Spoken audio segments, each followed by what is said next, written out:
요즘 세상을 보면 모든 사람이 무언가와 비교하며 살아갑니다. SNS를 열면 남들의 화려한 삶이 보이고, 유튜브를 켜면 성공한 사람들의 이야기가 들리고, 뉴스를 보면 또래의 누군가가 대단한 성취를 이뤘다고 합니다. 그리고 사람들은 자신과 비교합니다. 저 사람은 저렇게 잘 사는데 나는 왜 이 모양일까? 같은 나이인데 저 사람은 성공했는데 나는 뭐 했나?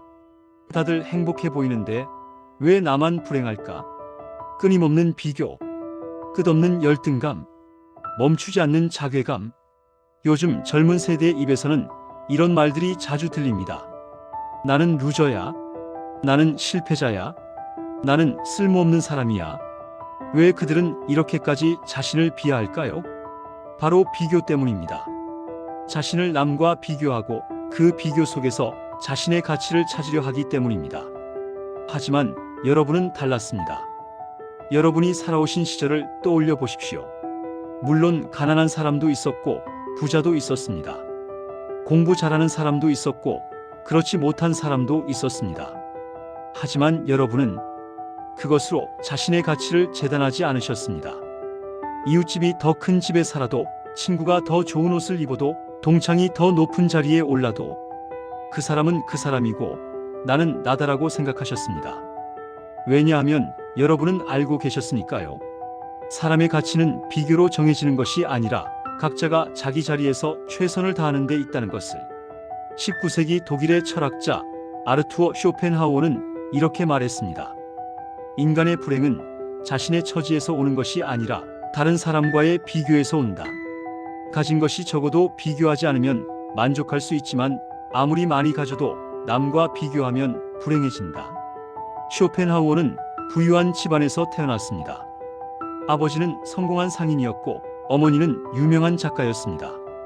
경제적으로 부족함이 없었고 교육도 최고로 받았습니다. 하지만 그는 평생 불행했습니다. 왜냐하면 그는 끊임없이 남과 자신을 비교했기 때문입니다. 특히 그는 헤겔과 자신을 비교했습니다. 헤겔의 강의실은 학생들로 가득 찼지만 자신의 강의실은 텅 비어 있었습니다. 헤겔의 책은 베스트셀러가 되었지만 자신의 책은 팔리지 않았습니다. 헤겔은 철학계의 거장으로 인정받았지만 자신은 무명이었습니다. 그는 매일 이것을 비교하며 괴로워했습니다. 왜 나는 인정받지 못하는가? 왜 저 사람은 되고 나는 안 되는가? 그 비교가 그를 평생 불행하게 만들었습니다. 하지만 나이가 들어서 그는 비로소 깨닫기 시작했습니다. 그가 60대가 되었을 때 헤겔은 이미 세상을 떠났지만 그는 여전히 살아서 글을 쓰고 있었습니다. 그리고 그때부터 사람들이 그의 철학을 알아보기 시작했습니다. 그제야 그는 깨달았습니다. 내가 불행했던 것은 가난해서가 아니었다. 인정받지 못해서도 아니었다. 바로 남과 나를 비교했기 때문이었다. 그래서 그는 이렇게 썼습니다. 진정한 행복은 자신이 가진 것에 만족하는 데서 온다. 남이 무엇을 가졌는지는 중요하지 않다. 내가 내 삶에 만족하느냐, 그것만이 중요하다. 조선 후기의 실학자 다산 정약용 선생은 이런 말씀을 남기셨습니다. 사람마다 하늘이 준 재능이 다르고 사람마다 걸어갈 길이 다르다. 소나무는 소나무대로 자라고 대나무는 대나무대로 자란다.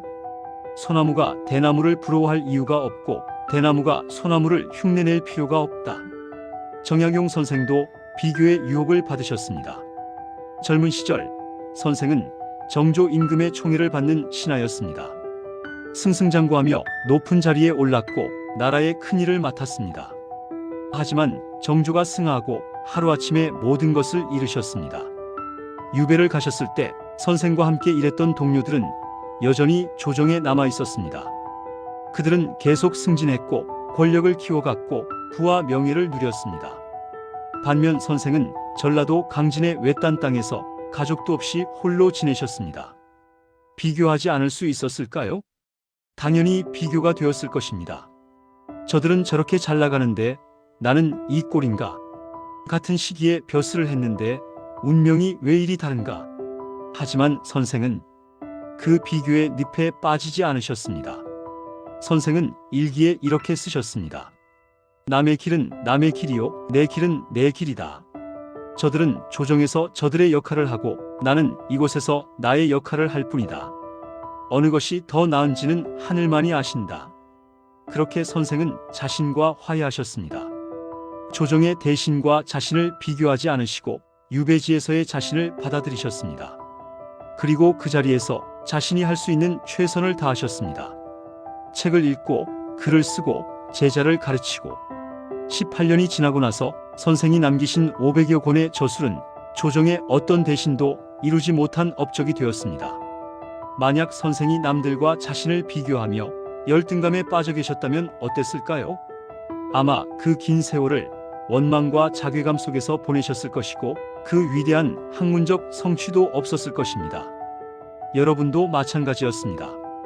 여러분이 살아오신 시절에도 잘 사는 사람이 있었고 가난한 사람이 있었습니다. 높은 자리에 오른 사람이 있었고 평범하게 사는 사람이 있었습니다. 하지만 여러분은 그것을 보며 자신을 비하하지 않으셨습니다. 저 사람은 저렇게 사는구나. 나는 이렇게 사는구나. 그저 담담히 받아들이셨습니다. 제가 아는 한 할아버지의 이야기를 들려드리겠습니다. 그분은 올해 76살이십니다. 젊은 시절 그분은 시골에서 농사를 지으셨습니다. 그분의 동창들 중 몇몇은 도시로 나가 큰 회사에 취직했습니다. 월급도 많이 받고 좋은 집에 살고 자가용도 사고 동창회에 나가면 그 친구들의 이야기를 들었습니다. 나는 이번에 승진했어. 우리 애가 서울대 갔어. 새로 아파트 샀어.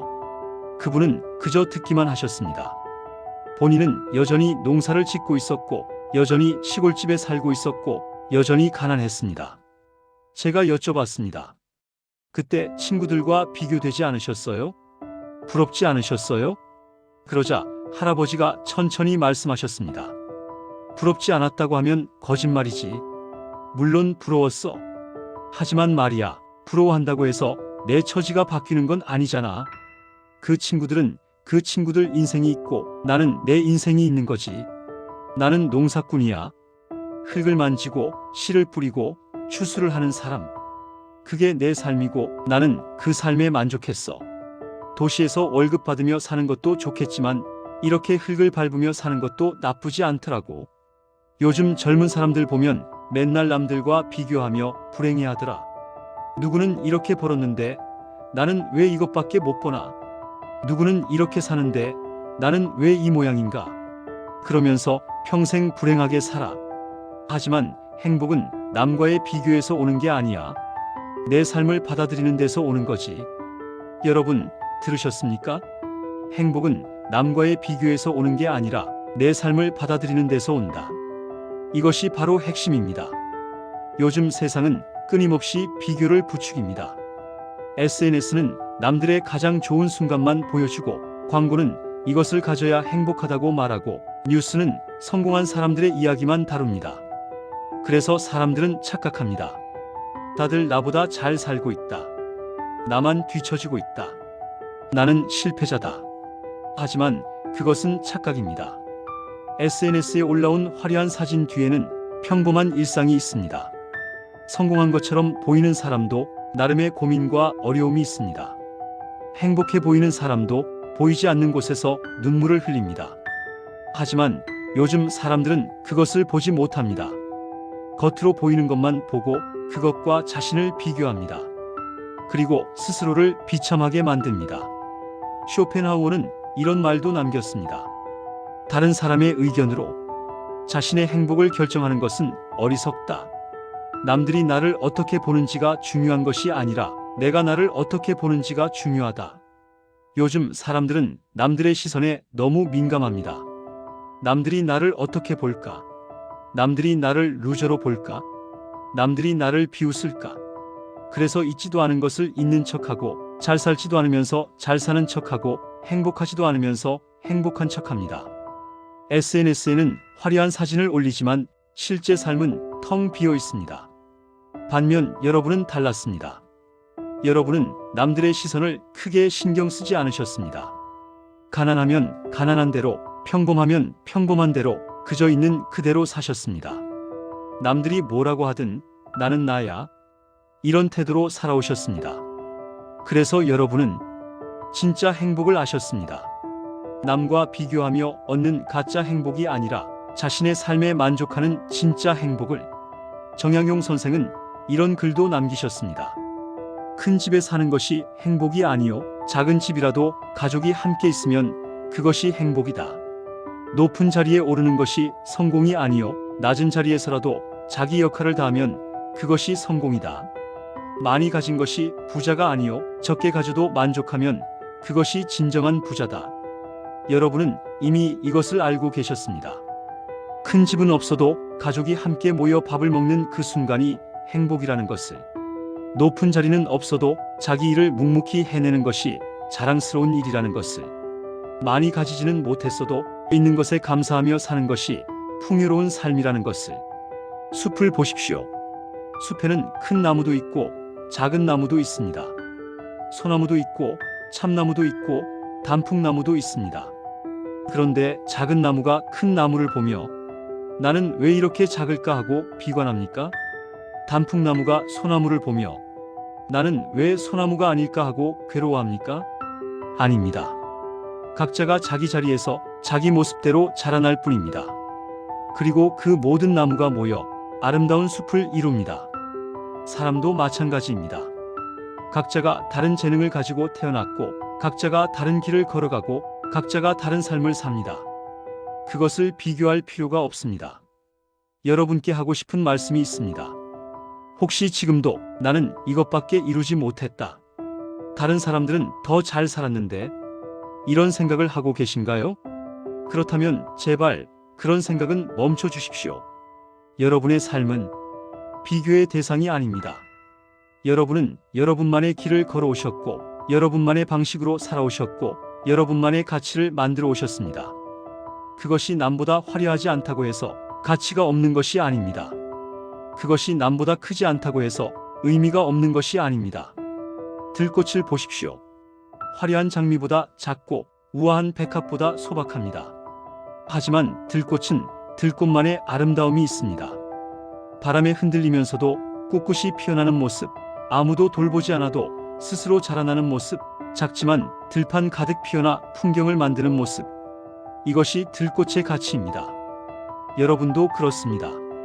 화려하지 않았어도 묵묵히 자기 자리를 지켜오셨습니다. 크지 않았어도 꾸준히 자기 역할을 해오셨습니다. 그것이 바로 여러분의 아름다움입니다. 쇼펜하우어는 말년에 이런 글을 남겼습니다. 나는 평생 남들과 나를 비교하며 불행했다. 하지만 이제야 깨달았다. 진정한 행복은 비교가 아니라 수용해서 온다는 것을. 나 자신을 있는 그대로 받아들일 때 비로소 평화가 찾아온다는 것을. 정약용 선생도 유배에서 돌아온 후 이렇게 쓰셨습니다. 18년의 유배 생활이 나를 조정의 대신들과 다른 사람으로 만들었다. 하지만 그것이 더 나쁜 것이 아니었다. 단지 다른 것이었을 뿐이다.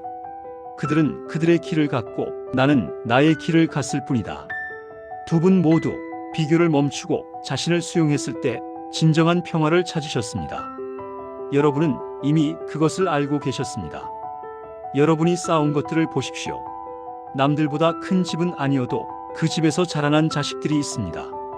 남들보다 많은 돈은 아니어도 정직하게 벌어서 쌓은 자산이 있습니다.